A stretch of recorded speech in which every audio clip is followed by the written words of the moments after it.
नमस्कार दोस्तों। आज हम फिर बात करने वाले हैं ईपीएस 95 पेंशन के ऊपर। दोस्तों सबसे पहले तो हम ये कहेंगे, एनएससी जिंदाबाद, कमांडर अशोक राउत साहब जी जिंदाबाद। दोस्तों राष्ट्रीय संघर्ष समिति एनएससी का राष्ट्रीय स्तर संपर्क महाअभियान जो है, आदरणीय ईपीएस 95 पेंशन धारकों भाइयों व बहनों, जैसे कि हम सभी जानते हैं कि ईपीएस 95 पेंशन धारकों की मांगों को मंजूर करवाने हेतु आप सभी के द्वारा पिछले 4 वर्षों से तहसील स्तर से लेकर राष्ट्रीय स्तर दिल्ली तक हजारों आंदोलन सफलतापूर्वक संपन्न किए गए। माननीय श्रम मंत्री जी की अपील पर एनएससी द्वारा सभी आंदोलन वापस ले लिए गए। केवल एनएससी के मुख्यालय बुढ़ाल महाराष्ट्र का क्रमिक अनशन पिछले 715 दिनों से जो है अखंडित शुरू है।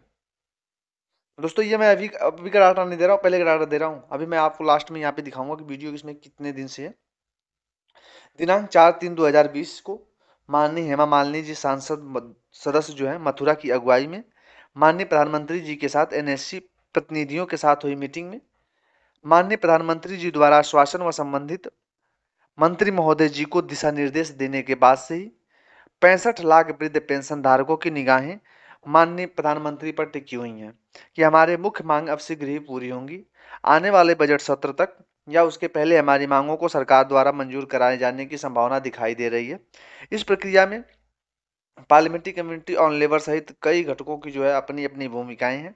हमें विवाद है कि हमें दोस्तों पेंशन धारक भाई बहन जिस प्रतिदिन हमें छोड़कर संसार से विदा हो रहे हैं, इसीलिए एनएससी द्वारा हमारी मांगों को शीघ्र मजबूत मंजूर कराने हेतु राष्ट्रीय स्तर पर महासंपर्क अभियान दोस्तों शुरू किया गया है। दोस्तों कमांडर अशोक राव साहब जी के नेतृत्व से दोस्तों यह आंदोलन अब अपने चरम सीमा पर पहुंच गया है। और दोस्तों मैं आप लोगों को फिर से जानकारी दे दूं इस वीडियो में कि हमारा जो सबसे बड़ा आंदोलन है, बड़ा आंदोलन ही कहेंगे दोस्तों, क्योंकि रामलीला ग्राउंड में फिर से अगर अगर हम लोग को इमरान अनशन की बात कर रहे हैं तो दोस्तों ये चीज बड़ा ही है। तो कमांडर अशोक राउत और वीरेंद्र सिंह राजावत सर के जो है नेतृत्व में हम लोग काम करने जा रहे हैं। और दोस्तों यही मैं अपील करूंगा कि ज्यादा से ज्यादा आप लोग जनसंख्या में पहुंचकर दोस्तों इसको सफल बनाइए। ऐसा नहीं है कि जो ईपीएस 95 पेंशन के अंतर्गत आते हैं आप ही लोग सपोर्ट करिए, इसमें सभी लोगों को सभी लोगों का जन लोगों का सपोर्ट चाहिए। अगर सभी हम लोग साथ मिलकर लड़ेंगे तभी ये लड़ाई लड़ सकते हैं। और दोस्तों ये अपने हक की लड़ाई लड़ रहे हैं, ऐसा नहीं दोस्तों। कमांडर अशोक राउत साहब ने अपनी बहुत से स्पीच में बोल दिया है कि हम भीख नहीं मांग रहे हैं, हम अपने हक की लड़ाई लड़ रहे हैं। तो दोस्तों आप लोगों को भी इसमें पुरजोर तरीके से जो समर्थन देना है।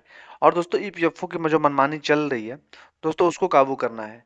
हम तो सोच रहे थे दोस्तों मनसुख मांडविया जी जो है 15 नवंबर को जो स्थापना दिवस था उस पे ईपीएफओ के बारे में कुछ बोलेंगे, 95 पेंशनर्स के बारे में कुछ बोलेंगे, लेकिन दोस्तों उस पर कोई चर्चा नहीं की गई। और नहीं तो ईपीएफओ का बखान ही गाया गया उस पर। चलिए कोई नहीं, अभी हमारे मांगे जो लेकर चल रही है, फिलहाल दोस्तों महाराष्ट्र का चुनाव आप लोगों को पता है बीत चुका है, नतीजे भी अच्छे आए हैं, जिसके पक्ष में आए हैं, जनता जिसने उसको चुनी है चुनी है। लेकिन दोस्तों हमारा जो कार्यक्रम है वो आप लोगों को याद दिला दूं दोस्तों, 10/12/2024, 11/12/2024 दोस्तों ये 2 दिन का अमरण अनशन रखा गया है। आप लोग ज्यादा से ज्यादा जनसंख्या में पहुंच कर दोस्तों, फिलहाल ठंड का मौसम रहेगा, आप लोग शरीर का पहले ध्यान रखिएगा। ज्यादा से ज्यादा जो जनसंख्या के साथ आप लोग पहुंचिए और दोस्तों इस जो आंदोलन का है वो सफल बनाइए। फिलहाल दोस्तों ये आप आंदोलन जो है अपने चरम सीमा पर पहुंच गया है, जहां तक हमको लेके जाना था दोस्तों हमारा नेतृत्व कमांडर अशोक राउत साहब के हाथों में है। और आगे चल के दोस्तों बेहतरीन ही होगा। तो इसलिए हम लोग आप लोगों से यही निवेदन करेंगे कि ज़्यादा से ज़्यादा जनसंख्या आप लोग पहुंचिए और इस आंदोलन को सफल बनाइए। ईपीएफओ की मनमानी हमें खत्म करनी है।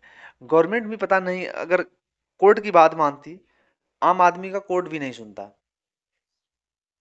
कोर्ट भी दरकिनार कर दे रहा है। बहुत से हमारे भाइयों ने पिटीशन डायल की, लेकिन दोस्तों उस पर भी कोई जो है ठीक ढंग से सुनवाई नहीं हुई, ना कोई आदेश पारित हुआ। जब तक कोई आदेश नहीं पारित होगा गवर्नमेंट भी उस आदेश का अमल नहीं लाएगी। अगर कुछ पारित भी हो रहा है तो उस पर भी दोस्तों आंख उठ रही है। और एक चीज ये भी मैं बता दूं दोस्तों, आप लोगों को सबसे ज्यादा मैं देख रहा हूँ कि अब जो है निगेटिव कमेंट आने शुरू हो गए हैं अशोक रावत जी के ऊपर। कौन कहाँ पे किसकी सरकार बनती है अशोक रावत जी निर्धारित नहीं करते हैं, और ना ही किसी को उन्होंने कहा कि आप इसको उड़ दीजिए, नहीं इसको उड़ दीजिए। उन्होंने खुले तौर पे बोला था कि आप स्वतंत्र हैं, जो आपका नेतृत्व अच्छा कर रहा है आप उसको वोट दीजिए। तो ऐसा नहीं है दोस्तों, आप लोग उनके ऊपर कोई कमेंट करिए। फिलहाल दोस्तों चलिए मिलते हैं नई वीडियो में, तब तक के लिए थैंक यू।